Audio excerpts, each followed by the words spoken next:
Bago pa man nga po magumpisa ang kampanya ng Memphis, sunod-sunod na nga ang kamalasang nangyari sa team sa pagtatamo ng injury ng halos lahat ng mga key big man kagaya ni Jaren Jackson Jr., Zach Edey at Brandon Clark. Kaya inaasahan undermanned ang lineup nila at mas liliit ang rotation lalo pat puro sentro ang mawawala sa kanilang lineup. Sa madaling salita, posible silang manghina, matalo at bumagsak sa West standings na siyang makakasira sa kanilang kampanya. Kaya hindi na nakakagulat bakit may ilang mga analyst at fans ang nagsuggest kay Ja Morant na lumipat na lamang ng ibang kupunan. Kung gusto nga nitong magkampiyon, mas mabuti kung mag-request na siya ng trade at lumipat ng ibang kupunan na magbibigay sa kanya ng oportunidad na manalo ng kampiyonato. Napatunayan na rin naman na hindi kaya ng Memphis na bigyan si Ja Morant ng mas maganda at competitive na lineup. Kaya kailangan talaga siya ang kusang umalis sa kanilang prangkisa. Samantala, bagamat man nakafocus si LeBron James sa pagkuha ng titulo sa Los Angeles Lakers sa darating na season,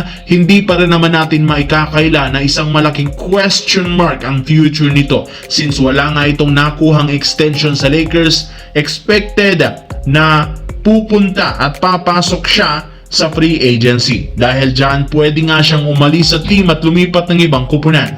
Hindi rin naman magiging mahirap kay LeBron James na maghanap ng ibang kupunan dahil marami pa rin nakabang sa kanya kagaya ng Golden State Warriors na hanggang ngayon planong kunin si LeBron James sa free agency. Kasama pa rin naman ang kanilang future plan ng pagsasama ni LeBron at Curry sa kanilang lineup na siguradong kakaabangan ng gusto ng napakaraming mga fans. Sa kabila ng edad ni LeBron, maaari pa nila itong gamiting playmaker at secondary scorer sa rotation na siguradong magpapalakas lalo ng kanilang lineup sa taong 2026. Anong masasabi nyo dito mga idol?